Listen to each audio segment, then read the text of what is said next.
Okay, dear students, today's video I'll be discussing regarding the derivation of equal incremental cost criteria considering losses and without considering limits. Previous derivation we have discussed regarding equal incremental cost criteria without considering any losses, any limits, but here I am considering losses, so that's why the PL plays a very important role. How the question they are going to ask here, this is very important, almost a question paper it has been asked. See, explain the method of equal incremental cost criteria of the generators with losses considered. And what is the minimum, sometimes they may ask like minimum total fuel cost in a system comprising K thermal generating units considering transmission losses and all. Okay, and also sometimes they may ask like derive the penalty factor for economic load allocation. Okay, so now main thing is what here, as you know, whatever demand will be there, the same thing will be the generation if you are not considering any losses. If losses will be there, how that derivation will change? Just have a look. The same question how they may ask, derive the coordination equation for economic load allocation in the thermal power system with consideration of transmission losses. 10 marks question they are going to ask. Okay, same thing they may ask like derive the expression for penalty factor. Wherever penalty factor comes means loss plays a very important role. So loss will be more means obviously penalty factor will be more. So main thing is what we have to reduce the losses. Okay, so now see for any derivation, so main thing is what, consider the n generating plants, distance n generating plants from the loads are different.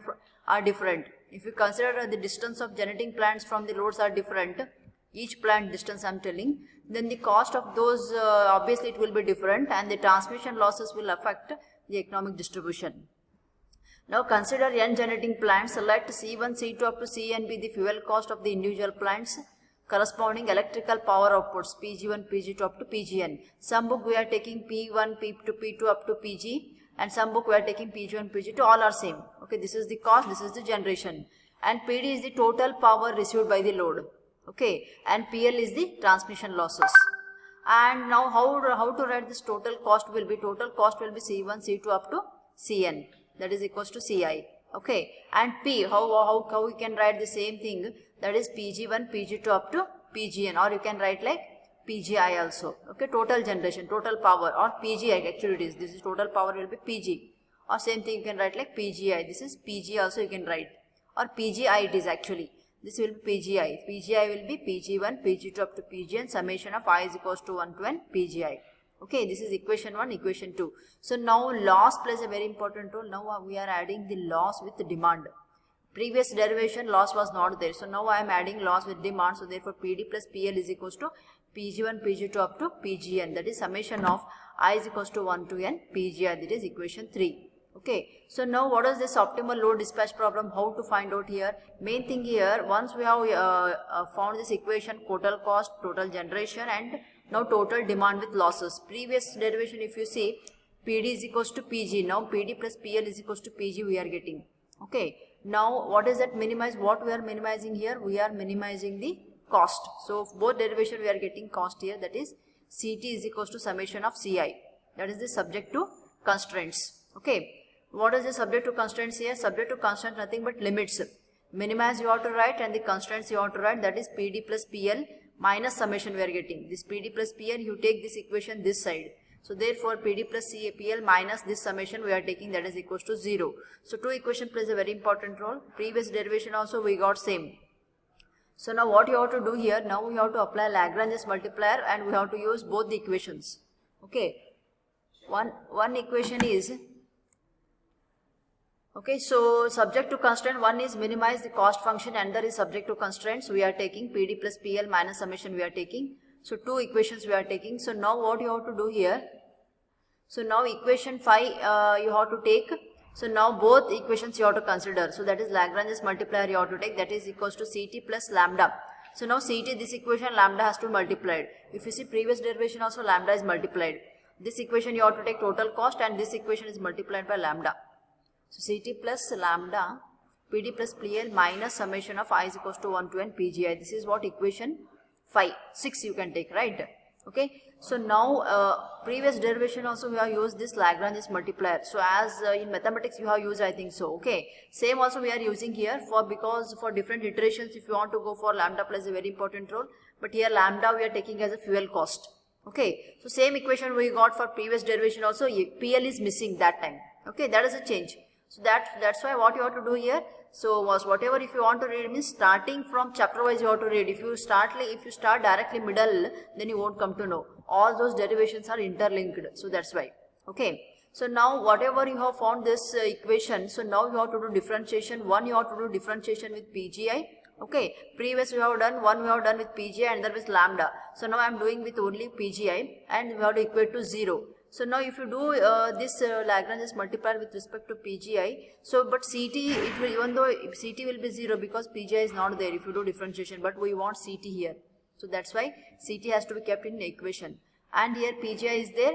So lambda with respect to this equation, whatever you will get, lambda has to be multiplied and lambda is multiplied here. And this PGI, whatever you will get, that will be 1 we are getting C. Okay, dou CT by D, this you have to do the differentiation, dou CT by dou PGI, this is dou CT by dou PGI, and lambda dou PL by dou PGI. You have to keep it as it is, even though it will be 0, we want CT also, we want PL also, both you have to keep. Otherwise, if you apply mathematics with what you may do, so both will be 0, but we want CT also, PL also. So that's why I am keeping in terms of different partial differentiation. So therefore, this will be minus. And if you apply lambda here, minus lambda, so it will be minus lambda. So this will be 1. PGI we are doing differentiation, this will equals to 0. Once we got this equation and lambda you take it common here. So now this dou CT by dou PGI I will be taking here, this equation will be 0 because we have equated equals to 0. So therefore lambda 1 minus dou PL by dou PGI. Okay, so now from this equation, whatever same equation I will rewrite like whatever dou is there, dou can be written as D also. Ci can be written as CT also, anything you can write, but we want dCi by dPgi, all are same. I am writing in terms of dCi by dPgi, same equation will write like lambda of 1 minus dou PL by dou PGI. So now the same equation, whatever we got, again I am writing this equation once again here, okay, rearrange form, lambda I am taking this side and wherever dou is there I will be writing D. So dCi by dPgi plus lambda dou PL by dou PGI is equals to lambda. So now this is nothing but coordination equation. Okay, from this I am taking dCi by dPgi, that is nothing but incremental fuel cost. You can is it, because previous we have gone through derivation, whatever differentiation you are doing cost, that is incremental fuel cost, that is equals to lambda 1 minus dou PL by dou PGI. So now this 1 minus dou PL by dou PGI nothing but incremental transmission loss. Okay, incremental transmission loss, because in derivation they last derive incremental transmission loss, that's why this is incremental transmission loss. This is known as coordination equation. Along with that, this term is incremental transmission loss. So therefore from lambda is equals to 1 by 1 minus dou PL by dou PGI dCi by dPgi, that is equals to lambda. I have rearranged it. So now this full equation I will be taking as what here, this thing but penalty factor. So penalty factor I am taking as L. Li is equals to 1 by 1 minus dou PL by dou PGI. Li andre I for different plants here.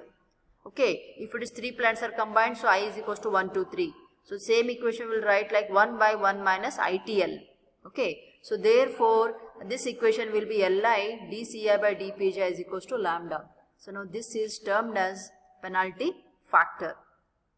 And now if you see this general equation lambda is equals to Li dCi by dPgi, L2 dC2 by dPg, that is equals to Ln dCn by dPg, and that is equals to lambda. So now lambda remains same for all, even though it is same for all the plants, individual plant we are multiplying penalty factor. So now penalty factor plays a very important role, even though it is 1 minus it is in equation here, 1 minus it is there. If you put any values here, so now we are getting higher the penalty factor, higher is the losses only. So it's not like even though it is inversely, but it is 1 by 1 minus it is. So that's why whatever values you are writing, we are getting more only, because 1 by 1 minus it is. Okay, higher the value of penalty factor, higher is the losses. Lower the value of penalty factor, lower is the losses. So this is equal incremental cost criteria with loss. Okay, this is the derivation. This derivation is very important. Almost a question paper they are going to ask this. Okay, what and all we have to write, just we'll go through summary. Here we have derived for penalty factor coordination equation, and we are getting problems also. In some problems what they are doing, so check these values by coordination equation penalty factor. Okay, so this we have to do, problems also very important on this. And what and all we have considered, we found total cost, we found total generation, and total demand plus loss is total generation. We combine two equation, One is minimized, one is subject to constraints by multiplying Lagrange's multiplier. And we have done differentiation, and from this we got coordination equation along with that penalty factor. And 1 minus dou PL by dou PGI nothing but this term is nothing but ITL, that is incremental transmission loss, 1 minus 1, and ITL is dou PL by dou PGI. Sometime in problem they may ask calculate incremental transmission losses, so that time dou PL by means differentiation of loss with respect to PGI you have to do. This is the loss formula. This loss formula we are getting for next one, that is for if two plants supplying for several loads or one load, two load will be there. So there we are getting this loss coefficient formula, like PL is equals to B11 Pg1 square plus B12 Pg1 Pg2 plus B22 Pg, like that. That equation is there. We'll see in next video that concept. Okay, in this video this much I am going to cover. So next video I am taking next video will be mine will be on problems on this equal incremental cost criteria considering losses without generating limits. Okay, thank you.